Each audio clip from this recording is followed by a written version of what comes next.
This is a Klim Krios Pro. It's an adventure style helmet. I got it because of my western trip last year that I did when I did a lot of off-road riding at the Rawhide Adventures off-road motor school in Colorado. Very good time. I love it because it's carbon fiber. It's very lightweight. You can ride for a very long time on it. Not normally something that I would have riding the Orange Crush, but because the helmet was already out there from my last adventure, I needed to return it. I needed to get it back home. Very nice.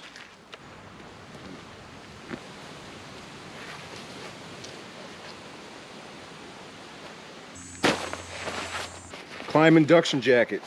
It's a mesh jacket. You can see how the material is in the back, material in the front.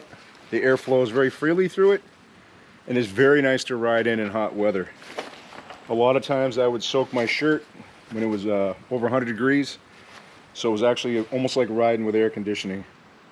This is also armored. It's got armor in the back panel.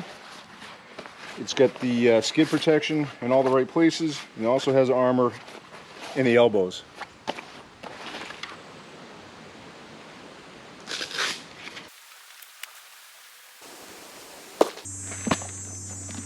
This is a Forma boot. It's waterproof, insulated, and meant for cooler weather riding and wet riding. But unfortunately, when I went out west last year, this was the only boot that I could get relatively quickly that I wouldn't have to break into badly. You can see it's got limited support in the ankles, but it does have support in the ankles. And it's very hot riding in these boots, but they did a great job.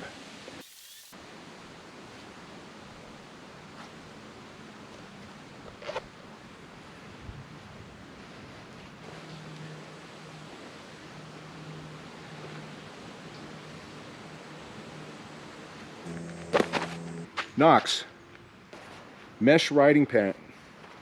Has armor in the hips and has armor in the knee pad. These are very nice. They're very durable. They hold up. They clean up very easily. They dry fairly quickly. You can remove the armor, but more importantly, in the kind of hot weather riding that we were doing, the air flows through them very, very well, and it gives you all the protection that you need, but it gives you a great airflow and it keeps you cool. Very good paint. For you bikers, now let's talk a little bit about what's been on the bike. This is all the stuff that Orange Crush has been hauling around along with me. First thing we'll do, start here with my sleep system.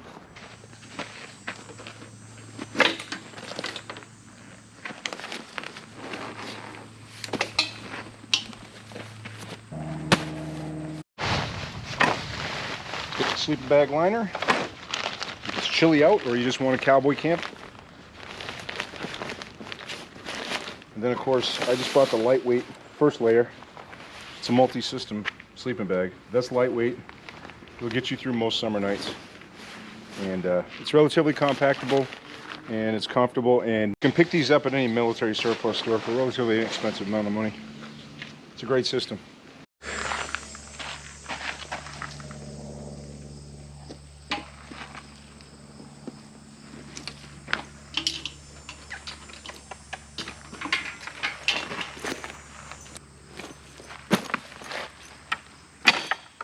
Now let's talk about the tank bag. It's from Moto, sorry. It's their Nomad bag. They've got a new iteration on this. This is a couple years old, I think. Again, I got this for my adventure riding. Wouldn't normally have it on the Orange Crush, but I was going to need it in this trip, so I decided to adapt it and put it on the bike, and it worked out quite well. Again, there's plenty of reviews on this. There's 3 different pouches in this. You can store a whole bunch of stuff in it that's readily accessible to you on the roadway. But what I really wanted it for on this trip was this hydration pack, so that while I'm riding in that hot desert weather, or just the hot weather of the West, I always have water with me and I don't have to stop the bike. Last but not least was the tail bag. This is a Moscow Moto 40 liter that I had on the back seat. Carried a lot of gear. What I like about this is it's got this top flap section. It gives you easy access to things that you may have to tie onto for gear. So in this case, I always put my rain system on it. This is a Klim. I can't recall which one it is, but it's an awesome system. Pants and jacket. And then you can see what I have on top is just molly gear that I can molly stuff to it. And in this case, I've got a nice knife here, nice survival knife that I use. It's awesome. This knife will split wood for you. It'll do all sorts of tasks that you need for when you're camping. And then what I keep in here, this is a tent pole setup, but in this case, I had all my poles inside along with the particular tent I had.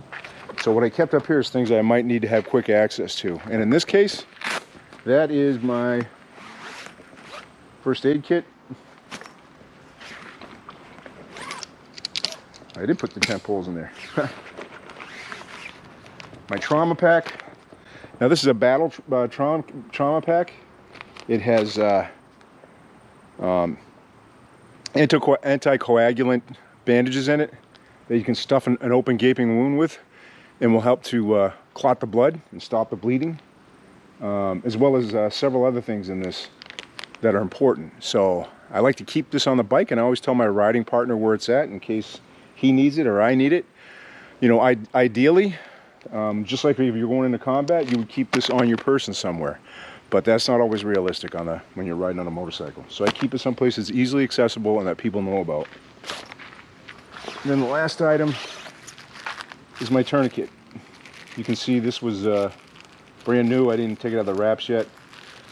This is a lifesaver that you may need on the roadway if you come across an accident or someone else has been in an accident, and you'll be able to help them and stem the bleeding.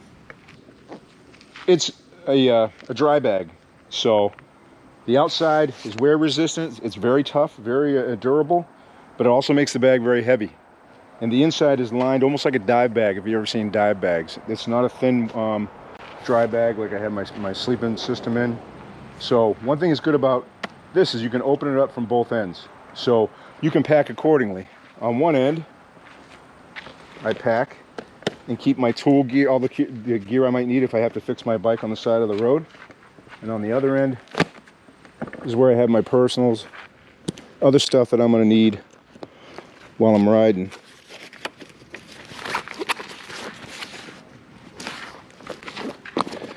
You see it just rolls up. You can see the inside, very thick. That's a removable liner. And so usually I just have my clothes on this part of it. That's my boonie hat for in the sun and for when I lose my other hats. Here, let me flip it up for you. It's clothes, extra pair of pants. Always bring a lot of lightweight shirts. Preferably Techwick stuff. And I always have a long sleeve shirt just in case it gets cold.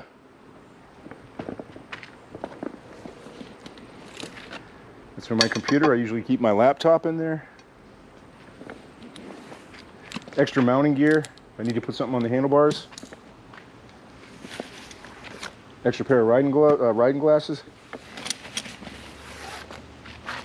This is my tent gear. This has stakes in it and other things that I might need for my tent.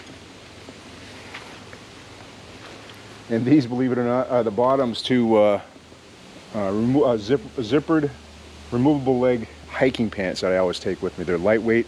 They can be as a pant or they can be as shorts.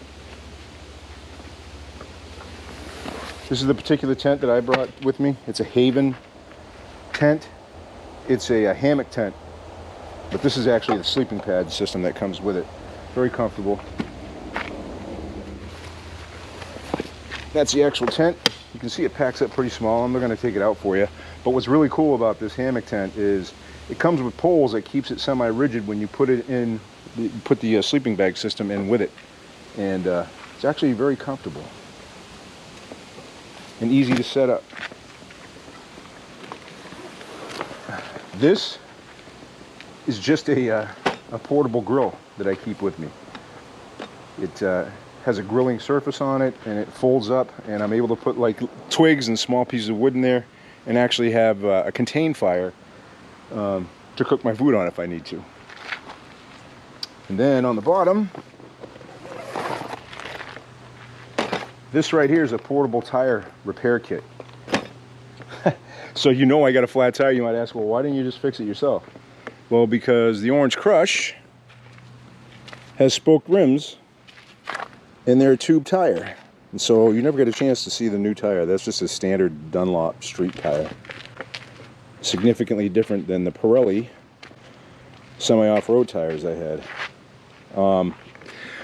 So the short answer to that is I couldn't fix it. It's got a tube, and I didn't have any tubes or the means to take, actually I had the means, I had the tools to take the tire off and do it myself if I needed to, but I did not have a tube patch repair kit.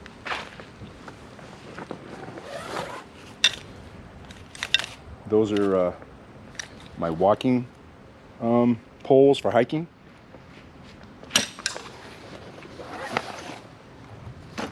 The other pair of the shorts. This right here has just got the air in it. And I take it back, this was not their tire repair kit. This is actually something that's pretty cool. See if I can open it up one-handed. There's a portable charger that you can charge your electronics with if you need to on the end. But more importantly, if you have, it's a Scosche, if you have any battery problems, you can actually jump start your motorcycle with it. It's pretty cool. I've been fortunate, I haven't had to use it. And then last but not least, my tool roll kit came undone.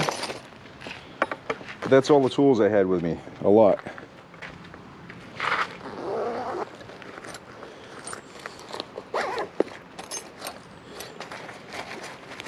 And then little zip ties and etc. in this. All right, that was my kit. Now obviously I had more on this because I was going across country.